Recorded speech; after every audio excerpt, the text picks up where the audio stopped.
Hey everyone, welcome back to my channel. My name's Andres. Today I'll be talking about my first foray into the shoujo genre, the manga Cat Street from Yoko Kamio. First, let's jump into my spoiler-free impressions and thoughts on the manga as a whole. So Cat Street is a coming-of-age story centered around Keito Aoyama. She's a 16-year-old retired child actress that no longer goes to school at this point. She's in isolation and depressed. And the reason why is because she had a traumatic experience where in the opening of a play where she was the main star, she kind of froze in place and didn't perform. And that caused basically the whole crowd to have to get refunded for the tickets, and she stopped being a child actress after that. So yeah, she's ashamed about this event to this day. I think that happened when she was 9 or 10, and now she's 16, so she's been living like in limbo for the last 7 years. She doesn't really get along much with her mom, her dad, and her sister. She doesn't really talk to them, and she will just go out and do her own thing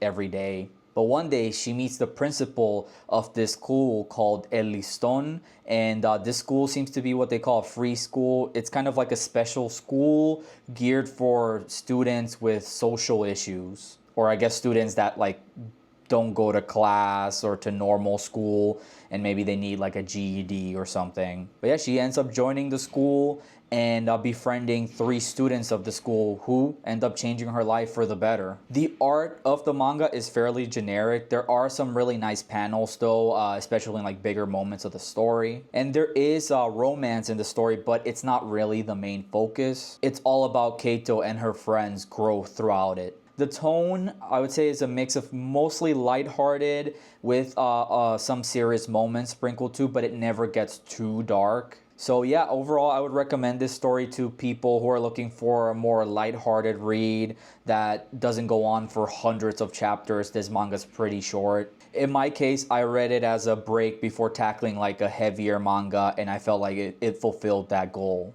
I do have some problems with the manga though, especially with Keito not suffering repercussions for something serious she does, which I won't spoil. And there are some darker plot elements, a big plot twist near the end that really surprised me. But despite this, I think it's still worth a read, and for me, it feels like a good foray or a gateway into other shoujo manga.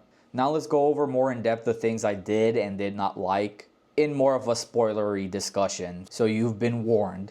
So as a whole, I really loved the character progression from all the main characters in the story. All of them seem to be kind of socially stunted due to their traumatic experiences in their lives. Keito, due to her feeling isolated because she was a child actress, so she felt separated from like her normal peers, as well as ruining her own career with that traumatic moment with her choking up, really has stunted her social development. Another main character, Koichi, most likely due to his parents divorcing and then remarrying and having to live with a new parent as well as a new sister, probably really like impacted his life. Then Ray is a soccer prodigy who becomes really cocky in his skill, and that basically makes his team stop playing with him and being rude to him to the point where he has to just stop playing as a whole and just has to live with that rejection. And then Momiji lives in kind of a lower income household with many siblings and is bullied because she loves to dress in like these really eccentric outfits. So yeah, along the way, they all learn from each other what they want out of their lives. And the mangaka Yoko Kamio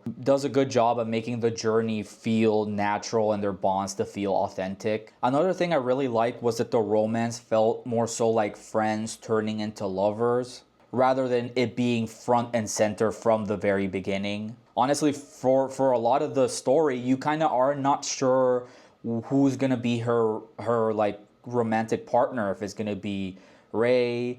There's another student in the beginning that was friends with her in middle school that is kind of like just a red herring, but it doesn't turn out to be him. It ends up being Koichi, which surprised me.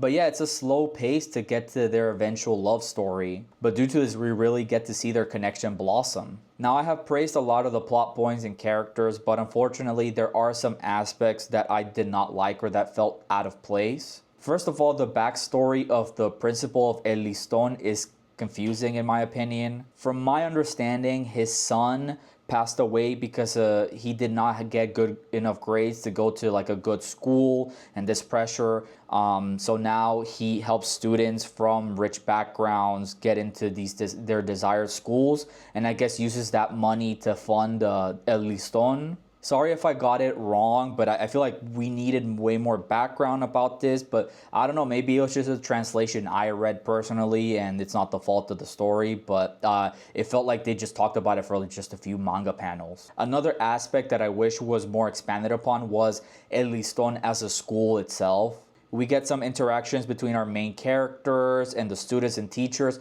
but aside from that, you know, they might show like the computer room where Koichi works at, or like the dress room Omiji uses to make her dresses.